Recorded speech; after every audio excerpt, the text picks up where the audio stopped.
Walitti bu'iinsa daangaa naannoo Oromiyaa godina Gujiitii fi naannoo Sidaamaa gidduutti mudatee lubbuun namootaa darbuu fi midhaan qabeenyaa irra gahuun ibsame.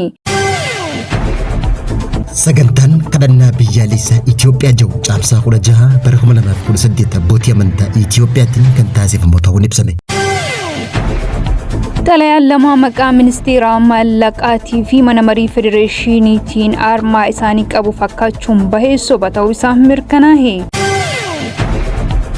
Nageenya lammiilee Itoophiyaa biyyoota garagaraa jiraatan akka eegamuuf hojjetamaa jiraachuu dubbii himaan ministeera dhimma alaa Itoophiyaa beeksise. Itoophiyaan boba'aa fi gaazii uumamaa karaa Jibuutiitiin gara gabaa addunyaatti erguuf karoorfachuu isii beeksifte. Daawwattootaa fi hordoftoota Egeree Miidiyaa nageenya keenya bakka jirtan maratti sin dhaqqabu. Kanneen amma isin dhageessifne hanga footoo Egeree Miidiyaati amma bal'inoo duddaanse.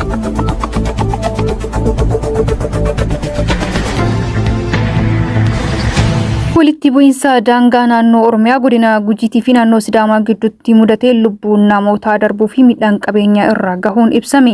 Akka jiraattonni naannichaa odeeffannoolee kennaniin addeessanitti godina Gujiitii fi naannoo Sidaamaa daangaa irratti dhibbaawwan garaagaraa gahaa tureen hawaasa nagaa hunduraa waliin jiraata ture irra walitti bu'iinsa uumameen lubbuun namootaa darbuun ibsamee jira.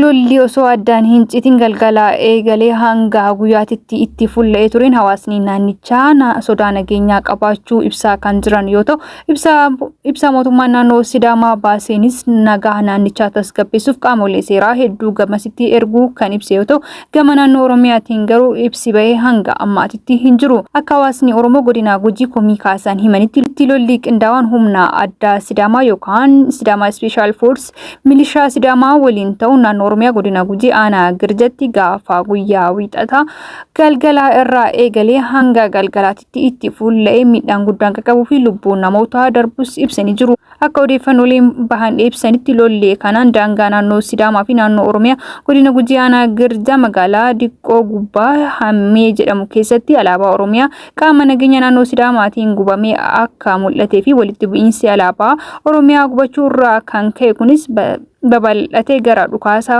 wal jijjiiruutti akka tarkaanfates himamee jira. Amma kanaan godina Gujii aanaa kana keessatti lolli iddoolee garaagaraa keessatti hawaasa waliin jiraata ture jidduu akka jiruu fi naannoo Sidaamaa aanaa daangaa Gujiitti dhihaatu keessattis hawaasni sodaalee nageenyaa keessa jiraachuu isaa ibsamaa jira. Inni Sidaamaa deeggarsa aktivistoonni Oromoo fi qabsaa'onni Oromoo waggoota muraasaan duraaf danda'ame mootummaa naannoo Sidaamaa hundeeffamee fi akka hawaasni Oromoo cinaa isaanii dhaabbataa ture akka hin daganne kan jedhan hawaasni Gujii dhaamsa isaanii keessatti humni addaa naannoo Sidaamaa erga hundaa'ee as yeroo tokko walitti bu'iinsi hawaasaa daangaa irratti akka mul'atu kan ibsame yoo ta'u amma ammaatitti babal'ifannaa daangaatiif jecha hawaasa Oromoo godina Gujii keessa jiru gamatti hanga daangaa Arsii fi Baaleetitti dhibbaawwan garaagaraa taasifamaa jiraachuu isaa hawaasarraa komiileen dhagahaman ni addeessu.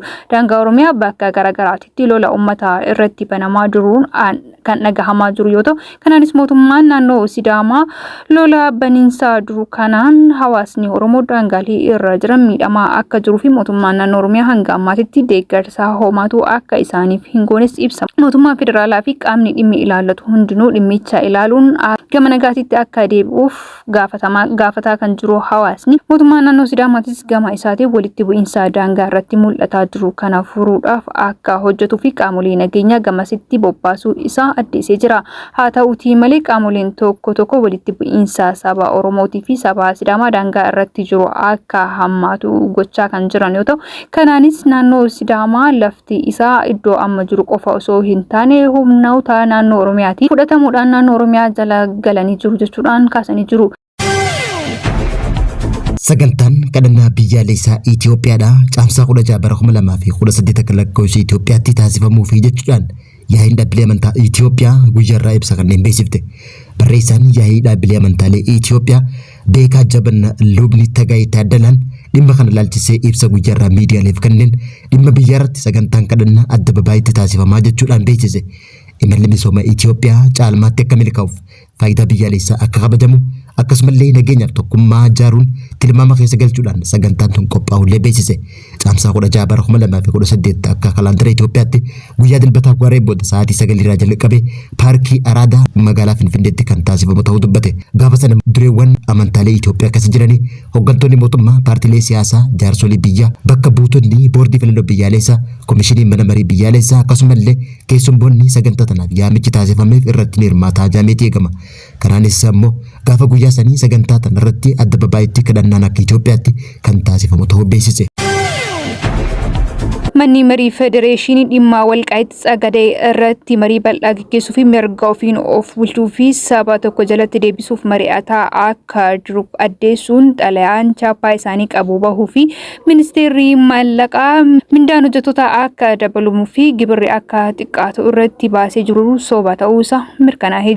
Xalayaa fooyya'insa mindaa maqaa ministeera maallaqaa fayyadamuun naanna'aa ture soba ta'uu ministeerichi kan mirkaneesse yoo ta'u, sanada sobaa asxaa ofiisaa fi xalayaa fi mallattoo ministeera maallaqaa sobaan qophaa'ee miidiyaa hawaasummaa irratti babal'inaan tamsa'aa jiru. Dhaabbatichi odeeffannoon kun guutumaan guututti soba ta'uu fi uummata burjaajessuu kan kaayyeeffate ta'uusaa beeksisee jira. Xalayaan kun lakkoobsa galmee 1618 muraa 581 jedhu kan gaafa guyyaa 11 ji'a 8 bara 2018 qophaa'e kun mata duree bulchiinsa naannootii fi magaalaa hundaaf waa'ee hir'ina gibiraa fi hojii fi haaromsa mindaa bu'uura godhatee jedhuun kan qophaa'e yoo ta'u, baasii mana jireenyaa biyyattii waliin wal qabate hojjettoonni mootummaa sadarkaa hundarra jiran gibirri hojii 15% akka hir'ifamu murtaa'ee jira kan jedhu of keessaa akka qabus ibsamee jira. Sirni haaraa kun ji'a dhufurraa eegalee hojii irra akka oolu kan ibsamee ture yoo ta'u, kutaalee faayinaansii haalumaa kan bajeta qophaa'e irraa mindaa hojjettoota irraa hanga muramu akka xiqqeessanis of keessatti qabatee jira. Akka ministeerri maallaqaa ibsetti dhaabbatichi qajeelfama gibiraa hir'isuu fi daballii mindaa naannolee bulchiinsaa akka hin raawwanne ibsuun sanadni kun guutumaan guututti odeeffannoo sobaa fi qaamolee alaatiin akka tolfamee jiru ibsee jira. Dhaabbatichi uummanni keessattuu hojjettoonni mootummaa of eeggannoo akka godhanii fi odeeffannoolee sobaa fuula ministeerichaa irratti hin maxxaniin amanuurraa akka of qusatan dabalataan addeesseera.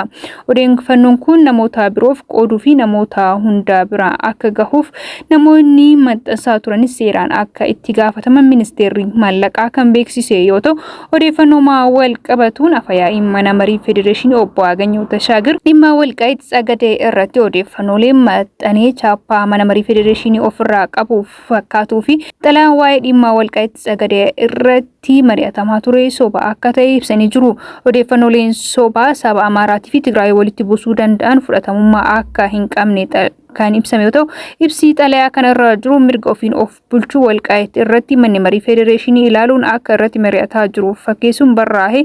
Manni marichaa odeeffannoon kun guutumaan guututti soba ta'uu himuun qaamota gocha kana raawwatan irratti tarkaanfii seeraa akka fudhatus addeessee jira.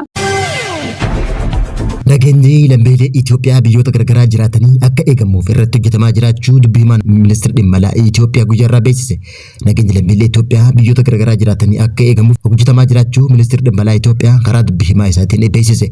Dubbii himaan ministeera dhimma alaa Itoophiyaa Ambaasadar Nabiyaat Geetachuun akka ibsetti hojiileen dippiloomaasii torbee dabree keessa raawwataman ilaalchisee ibsa guyyaarraa kan keessatti Itoophiyaan Ameerikaa waliin waliigaltee waloo gochuudhaan xiyyeeffannoo olaanaa qaban akkasumallee dhimmoota naannawaa fi idil addunyaa irratti mari'achaa jiraachuu beeksise. Itoophiyaan waggaa 80ffaa mootummoota gamtoomanii sababeeffachuudhaan walitti dhufeenya seena qabeessa mootummoota gamtoomanii waliin qabdu akka dippiloomaasii caalmaatii fi akka dippiloomaasii bareedaa ta'etti kan ilaaltu waggaa ta'u, kanaanis Itoophiyaan hariiroo biyyoota Awurooppaa akkasumas Ameerikaa wajjin taasiftuuf lammiilee Itoophiyaa biyyoota garagaraa keessa jiraatan nageenyi isaa akka eegamuuf irratti hojjechaa jiraachuu beeksifte. Dippiloomaasiin lammiilee irratti xiyyeeffatamuudhaan hojjetamuun bu'aa qabeessa ta'uu isaa kaasuudhaan nageenya lammiilee Itoophiyaa Afrikaa Kibbaatii fi keessumattuu Suud Arabiyaa jiraatan teessuudhaaf jilli kun irratti mari'achaa jiraachuun ibsame. Nageenya lammiilee Itoophiyaa biyyoota garagaraa jiraatanii akka eegamu hojjetamaa jira kan jedhe dubbii himaan ministeera dhimma alaa Itoophiyaa kun biyyoota miseensota BRICS wajjin illee marii bu'aa qabeessa taasifamaa jiraachuu beeksise. Itoophiyaan waggoota dhufan keessa bobaadhaa fi oomisha qamadii karaa Jibuutiitiin gara biyya addunyaatti erguuf karoorfachuu ishee beeksifte. Itoophiyaan oomisha gaazii fi bobii karaa Jibuutiitiin gabaa addunyaatti erguuf akkasumallee bobaa qulqullaa'ee Jibuutii irraa gara Itoophiyaatti ujumoodhaan geejjibuuf piroojeektii doolarii miiliyoona 10 baasuu beeksifte. Hojii gaggeessaan hojii investimentii Itoophiyaa holding jedhamu Dr. Baruk Taayyee karoora kana pirezidaantii Jibuutii Usmaa'il Umar Geelletiif kan dhiyeesse waggaa ta'u, isaanis piroojeektii kana immoo raggaasisaniif jiraachuun ibsame. Karoorri kun marsaa lamatti kan qoodamu waggaa ta'u, inni jalqabaa ijaarsa ujumoo bobaa qulqullaa'aa kiiloomeetira dhibba kudha sadii buufata doonii Jibuutii irraa hanga Dawwaallee hoggaa ta'u inni marsaa lammaffaan immoo ijaarsa ujummoo gaasiitii fi kiiloomeetira 760 dheeratu akkasumallee kanneen naannoo Ogaadenii fi naannoo Somaalee irraa gara buufata doonii Jibuutii kan geessu ta'uu ifamse. Piroojeektiin tarsiimoo kun tumsa dinagdee biyyoota lamaaniitii fi garee investimentii Daangootii kan cimsu jaamee kan eegamu ta'uu ifamse.